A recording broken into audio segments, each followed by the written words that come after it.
Let's talk about morality. Morality is defined as principles concerning the distinction between right and wrong or good and bad behavior. Social morality shouldn't shift, but it does, and it has over time. For example, at one time it was quote-unquote socially moral to own slaves, be racist, and deny women the right to vote. But humans have learned, we've progressed, and we have become more in line with what morality should be with time. The thing is that God has always been completely moral. God has always taught us what's right and what's wrong, but we are the ones who have refused to listen to him, and most people have just followed the social morality of whatever time period we've lived in. Sometimes even prophets have been influenced by the cultural, social, and moral norms of their time. But when a prophet becomes one with the will of God, they can teach us things that put us ahead of the social morality curve. This begs the question of, are we at the pinnacle of social morality right now? Or are there things that we are doing that we may think is moral, but 20 to 30 years from now, our kids or our grandkids will be like, oh my goodness, I can't believe you did or said blank. I believe we have a prophet, and when that prophet is speaking for God,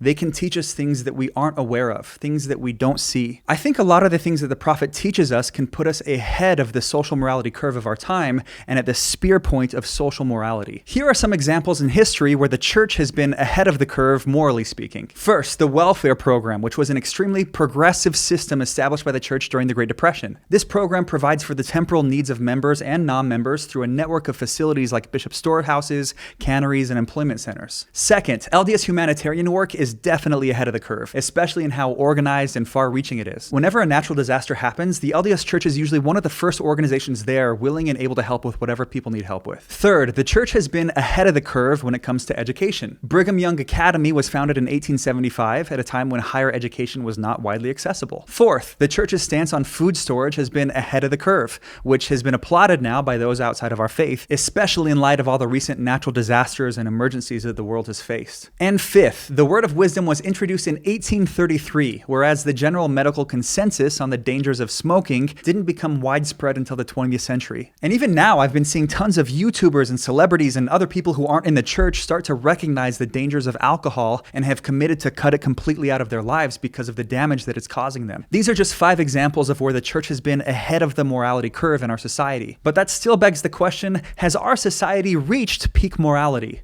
If not, what things are we doing now that may be considered immoral in 20 or 30 years, and what are the prophets teaching about it? I believe the prophet is very aware of where we are lacking in morality, and that his most recent General Conference address talked about something that I predict will become more and more socially immoral in the coming years. He spoke on the need to be a peacemaker. In fact, the title of his talk was Peacemakers Needed. Not wanted, not appreciated, not applauded, but needed. Let's break down his talk a bit and see how this can apply to being ahead of the curve of social morality. Even now, decades later, I find myself wondering if the contaminated scalpel that landed in my arm was any more toxic than the venomous contention that infects our civic dialogue and too many personal relationships today. Civility and decency seem to have disappeared during this era of polarization and passionate disagreements. From a morality standpoint, is it possible that venomous contention may be more toxic than a scalpel loaded with germs being thrown and stuck in your arm? If so, that's a bold statement that I'm not sure that we have a complete understanding of. Let's look into the future a bit. Is it possible that in 20 to 30 years, people will have more of a severe reaction to contention than they would watching someone ninja star throw a germ-loaded scalpel into someone else's arm? Let's continue. Vulgarity, fault-finding, and evil speaking of others are all too common. Too many pundits, politicians, entertainers, and other influencers throw insults constantly. I am greatly concerned that so many people seem to believe that it is completely acceptable to condemn, malign, and vilify anyone who does not agree with them. Many seem eager to damage another's reputation with pathetic and pithy barbs. I made 2 videos on this channel going into more detail about what he's talking about and what I think he's referring to here. One about how I believe that armchair criticism is absolutely immoral and how it should be replaced with constructive criticism. And another video saying that cancel culture should be replaced with grace culture. If you haven't seen those videos yet, I encourage you to check them out. Let's continue. Anger never persuades. Hostility builds no one. Contention never leads to inspired solutions. I have often said that you cannot clean a window with dirty water. You cannot have a productive debate or even conversation built on the foundation of disrespect. Ad hominem or personal attacks and straw man or exaggerated arguments help no one, solve no problems, and get nothing done. As disciples of Jesus Christ, we are to be examples of how to interact with others, especially when we have differences of opinion. One of the easiest ways to identify a true follower of Jesus Christ is how compassionately that person treats other people. You want to know where to find true disciples of Christ? Look for the places that encourage compassion, contagious respect, and radical empathy. It is okay to not agree with everyone. It's okay to stand up for your beliefs, but it has to be done in the right way. The Savior's message is clear. His true disciples build, lift, encourage, persuade, and inspire, no matter how difficult the situation.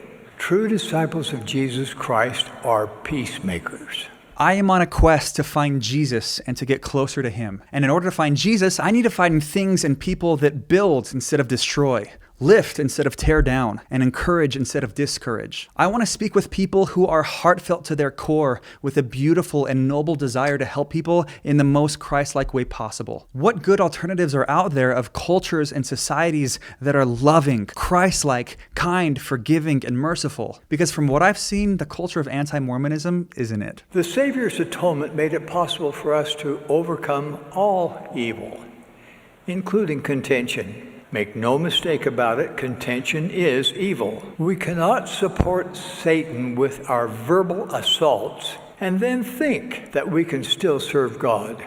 If God is real, then the devil is real. And if the devil is real, then he's actively working to get us to bathe in this filth of contentious immorality. The world may not see contention as immoral, but if we've learned anything about prophets, it's that when they speak for God, they are speaking for the source of all morality, whether our society has decided to catch up to it or not. How we treat each other really matters. How we speak to and about others, at home, at church, at work, and online, really matters. Today I'm asking us to interact with others in a higher, holier way. Please listen carefully. If there is anything virtuous, lovely, or of good report or praiseworthy that we can say about another person, whether to his face or behind her back, that should be our standard of communication. If a couple in your ward gets divorced, or a young missionary returns home early, or a teenager doubts his testimony, they do not need your judgment.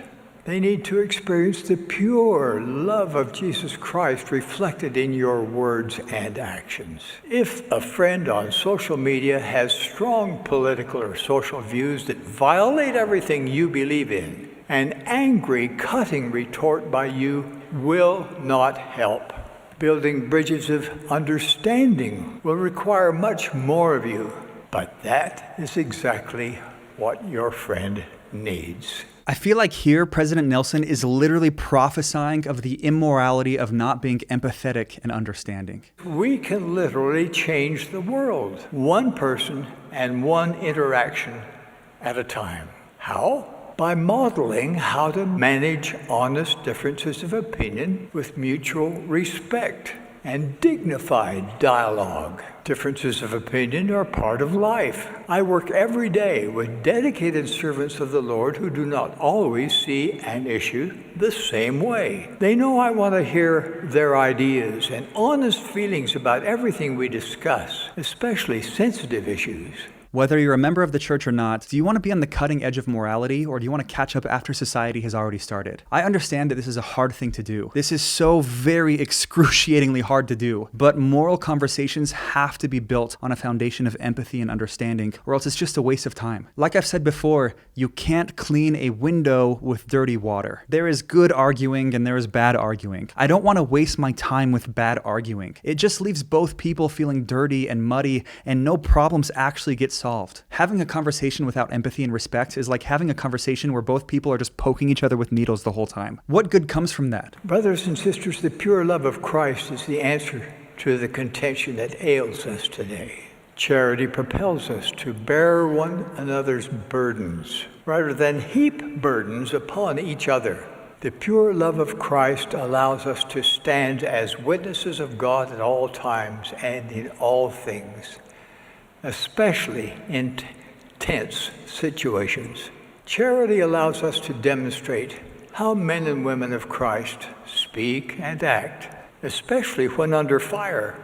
True followers of Christ are not so desperate to get what they want that they will exaggerate and distort the truth. True followers of Christ don't focus on tearing others down instead of creating something awesome. True followers of Christ aren't stuck in the past, never wanting to live in the present or focus on the future. True followers of Christ don't try to convince you that their anger is more powerful and convincing than your own spiritual and sacred experiences. True followers of Christ don't attempt to heal from trauma at the expense of someone else. True followers of Christ aren't so shrouded by pessimism, skepticism, negativity, and cynicism that they have a hard time seeing the good in any person or any situation. True followers of Christ don't love playing the victim. True followers of Christ don't judge past cultures based on their own modern understanding of morality. True followers of Christ don't think that loving someone means either agreeing with everything that they say, remaining quiet, or passively bending to their will. True followers of Christ don't shame and insult to fuel their need to be right. True followers of Christ don't ask loaded questions, and they aren't armchair critics. Those who do these things may think that they're immune from the consequences of their actions, but morality has a price. And even if society hasn't fully caught up to where it should be yet, eventually it will, and it's very possible that our kids and grandkids will see those who embrace contention in our day just as immoral as racists from the past. Let us as a people become a true light on the hill, a light that cannot be hid. Let us show that there is a peaceful, respectful way to resolve complex issues and an enlightened way to work out disagreements. As you demonstrate the charity that true followers of Jesus Christ manifest, the Lord will magnify your efforts beyond your loftiest imagination. The gospel net is the largest net in the world. God has invited all to come unto him, black and white, bond and free, male and female. There's room for everyone. However, there is no room for prejudice, condemnation, or contention of any kind. As true followers of Christ, it is our responsibility to be at the spearhead of social morality, even if the world is 20 to 30 years behind us. Regardless of our religious beliefs, we can find common ground even with those that we disagree with and find things that we do agree on, such as having the common enemy of pride or having the mutual desire to help us all become better humans. President Nielsen is at the spearhead of social morality, and I want to be there with him. I invite you to study the words of the prophets at the next general conference and try to identify what things they speak about that are a prediction of where our social morality is headed and how we can be ahead of the curve. I'm curious to hear what you think about this. Let me know your thoughts in the comments down below. Other than that, thanks so much for watching, and we'll see you guys in the next one.